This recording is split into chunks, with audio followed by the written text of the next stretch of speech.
Major organizational news for the Washington Commanders as team president Jason Wright will move away from his team president duties. He will still remain with the organization throughout this football season. His job is going to focus on naming rights and a new stadium location, but the Commanders will begin a search for a new team president immediately. Jason took over the team at an extremely difficult time in 2020 as the coronavirus epidemic was unfolding. The George Floyd protests were circling the nation, and the Commanders, then just changed the name from the old moniker, were under intense scrutiny. Dan Snyder was the subject of numerous congressional Washington Post investigations, and Jason tried to navigate a field that was far from even. Jason immediately brought a sense of professionalism and class to the organization, something that had been lacking for some time. He was also a former football player and an extremely intelligent person that was able to interact with fans directly and make them feel like maybe the organization was getting back on track.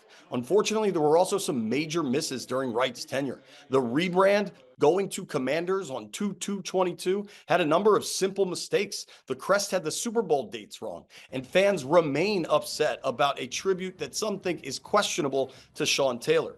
Still, for Jason, he always tried to do the best for the organization. I really didn't have none like person to person with him, but every time he came and spoke to the team, he always was trying to, you could tell he was always trying to do something positive for the guys, you know what I'm saying? And I like that about him. Now, fans shouldn't be particularly surprised at this moment that Wright is going to move on. Josh Harris, since he's owned the team for about a year now, has made significant changes. There's a new general manager, a new head coach. They drafted a new rookie quarterback with the second overall pick in Jaden Daniels. And eventually, you had to figure Harris, who has his hands in other professional sports teams, would want his own person as the team president. In a statement, Harris said, "I am extremely grateful to Jason for his partnership to me and the rest of the ownership group over the past year. His guidance has been invaluable and his leadership has helped reshape our culture." I don't really have anything to add beyond what Jason and Josh said. I totally agree. I've worked with Jason. I love Jason.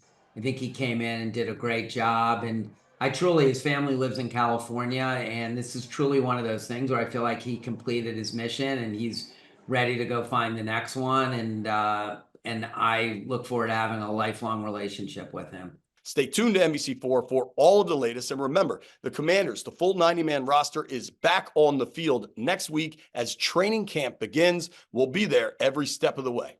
Covering the Commanders, I'm JP Finley.